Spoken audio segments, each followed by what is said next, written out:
پناه میبریم به خدا از شر شیطان و سربازانش، به اسم الله و همه صفات متعالیش.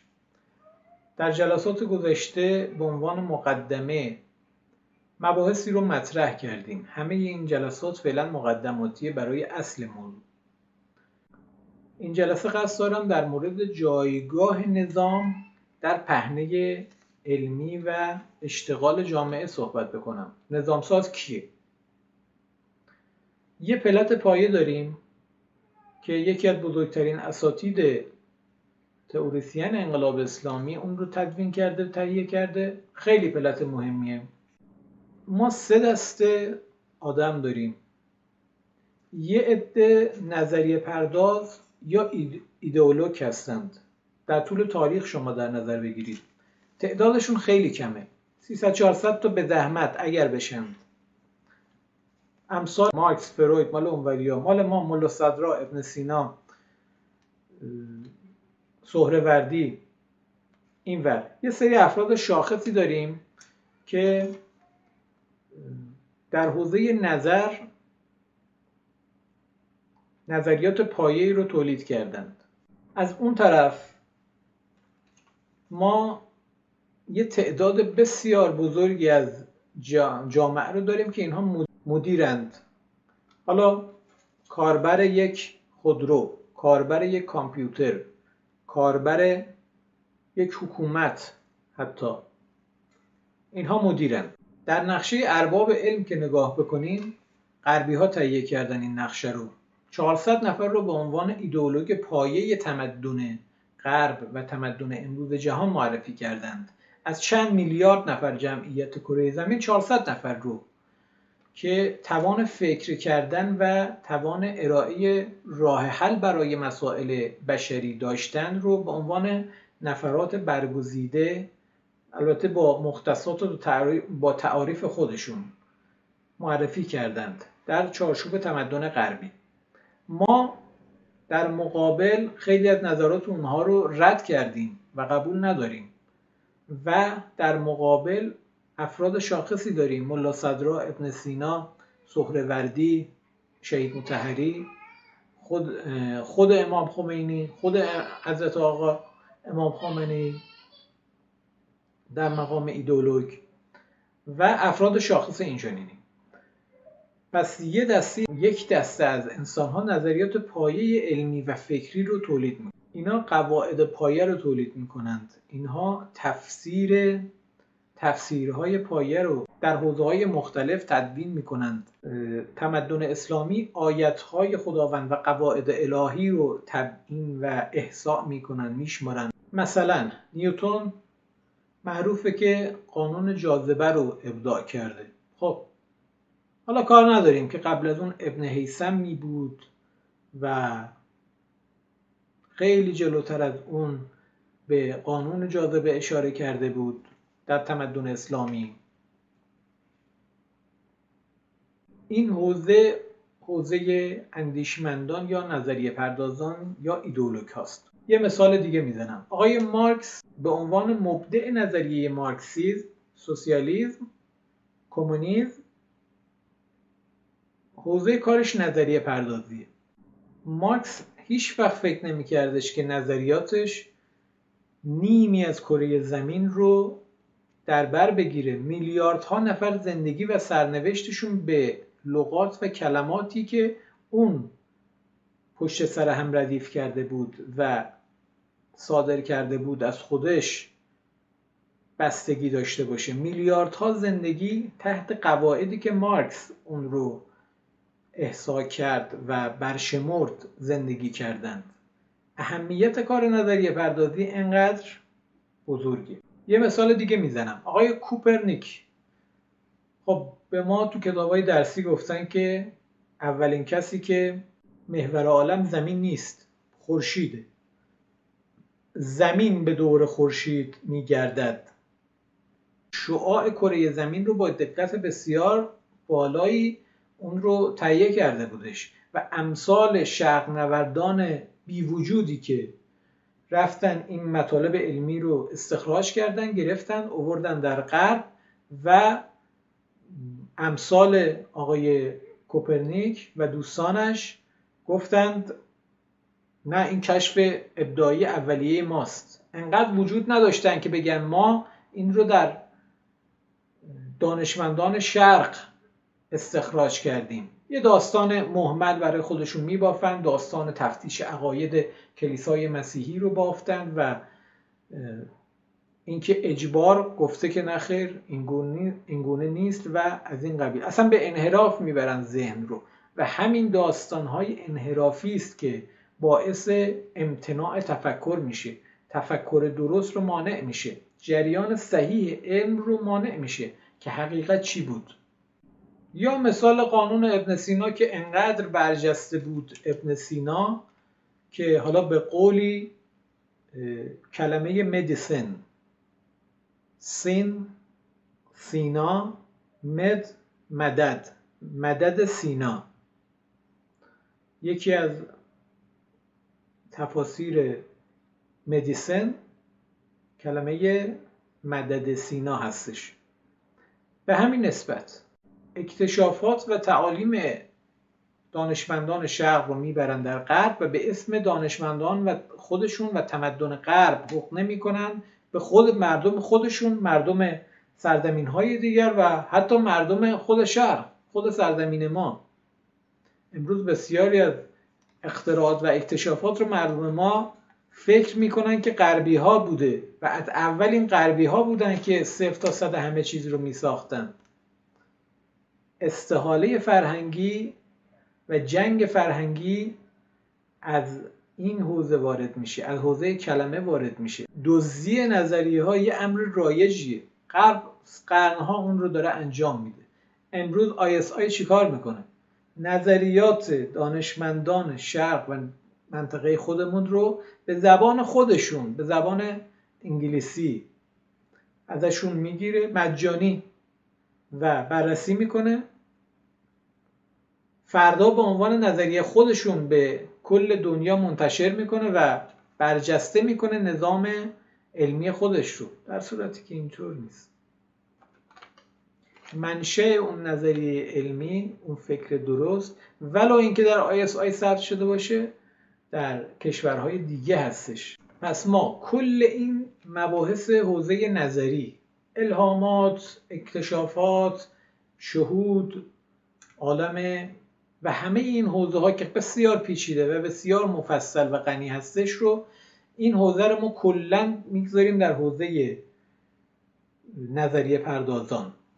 حوزه مدیران رو هم که گفتم خدمتتون، از اپراتور کامپیوتر تا اپراتور یک خودرو تا اپراتور یک هواپیما تا کاربر یک کشتی تا کاربر یک قطار و هر ابزار و وسیله‌ای که شما میدونید، همه اینها با همدیگه در حوزه مدیریت دسته‌بندی میکنیم. شاید بیش از 99% جامعه. این وسط یک گروه خاص و بسیار کمی هم هستند به اسم نظامساز. نظامساز چیکار میکنه؟ نظامساز یه دستش رو داده دست نظریه پردازها، نظریات پایه رو از اینها میگیره. درست و غلط اینا همه باید تو حوزه نظر بررسی بشه، کار نداریم. اصاره اون همه فعالیت ها رو میگیره تو دستش، از این طرف هم دستش رو میده به دست مدیران رو میگیره، مدیران حکومت، مدیران در 5 سطح خودش، ایدئولوژیک، استراتژیک، میان حاکمیتی، تاکتیکی و تکنیکی، همه رو حالا مفصل خواهیم گفت تقسیم بندی رو. در دست چپ خودش اینها رو میگیره و در دست راست خودش علما و نظریات پایه اندیشمندان رو میگیره و خودش این وسط این دوتا رو به همدیگه پیوند میده. نظامساز کارش اینه، نباید در حوزه نظریه غرق بشه و نه در حوزه مدیریت غرق بشه، خودش رو مشغول و بازی‌های جاری و روزمره بکنه.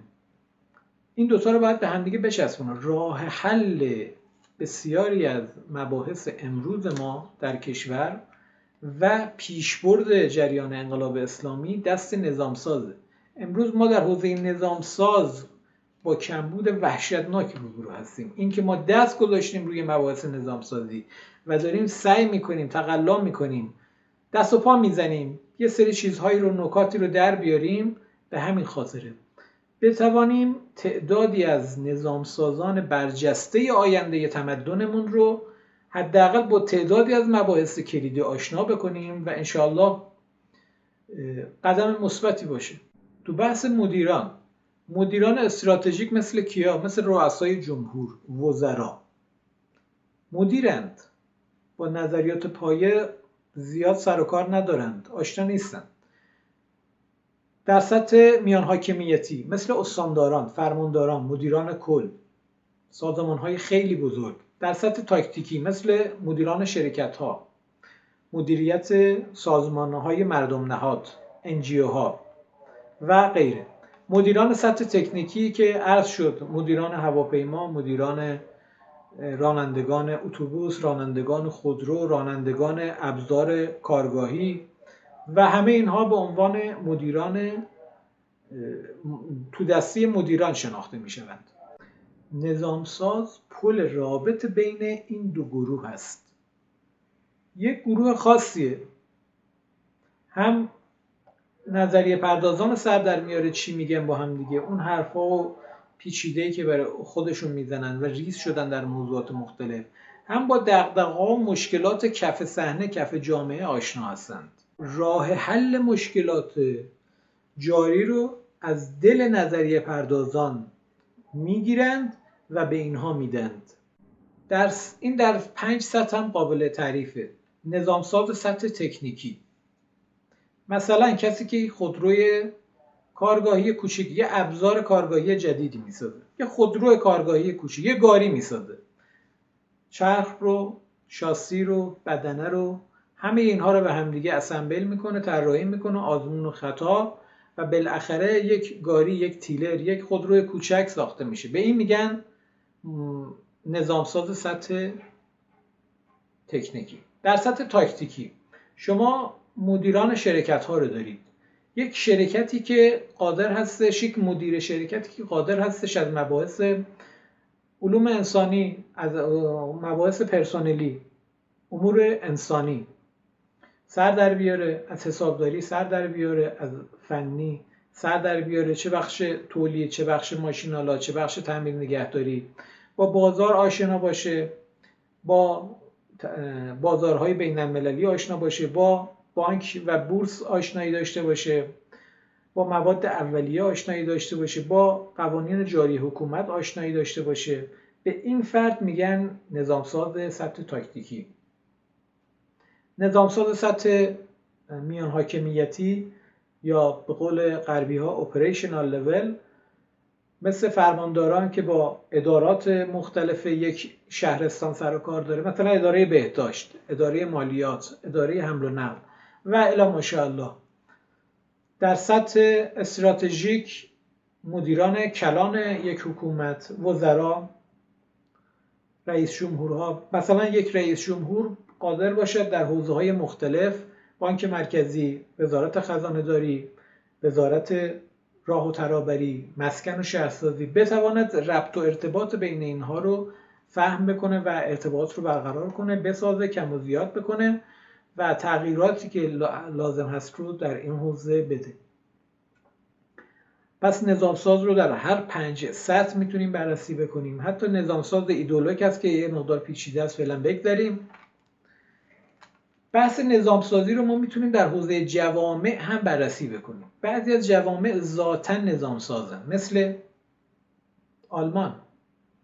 آلمان گفتیم فاشیسم پذیر جامعهشون، دیسیپلین بیشتر دنبال اینن که یک فرد قوی حاکمی مثل هیتلر دیسیپلین قوی داشته باشه، بیاد و اونها رو مدیریت بکنه. بسیار نظم‌پذیرن و دیدیم که بعد از 2 جنگ خانمانسوزی که بین خودشون و همسایگانشون در گرفت و آتش این جنگ به کل جهان سرایت کرد، نابود شد، به خاک سیاه نشست. اما کمتر از 20-30 سال بعد دوباره از خاکستر بلند شد و قدرت برتر اروپا شد. امروز بانک مرکزی اروپا و نهادهای اصلی اروپا آلمانی هستند. جامعه نظامساز قادر است که عناصر مختلف رو کنار همدیگه بچینه و یک جامعه جدیدی رو بسازه.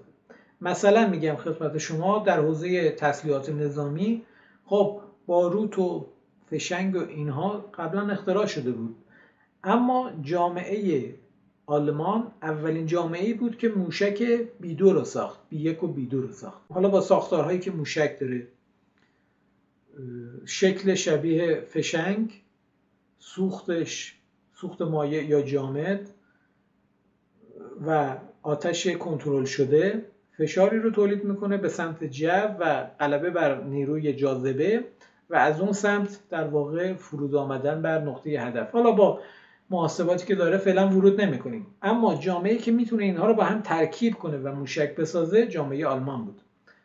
جامعه نظامساز، ما باید موقعیت حکومت خودمون و جامعه خودمون رو در سطح جهان این تعریف کنیم. جامعه نظامساز در سطح جهان، بتوانیم این عناصر مختلفی که پراکنده هستش در جهان، اینها رو با هم ترکیب بکنیم و اون نظام شاخص، اون نقشه خدا و هندسه الهی که مؤلفه هاش رو جز نظریه پردازان ما دارن استخراج میکنن، اینها رو به هم بچسبونیم و انشاءالله اون حکومت جهانی که مد نظر خداست، مد نظر حضرت قائم عجل الله تعالی فرجه الشریف هستش، مد نظر امام خمینی و امام خامنه‌ای بوده رو طراحی بکنیم. حالا در اجراش تلاشمون رو میکنیم، جهادمون رو میکنیم، هر چقدر که خدا توفیق داد.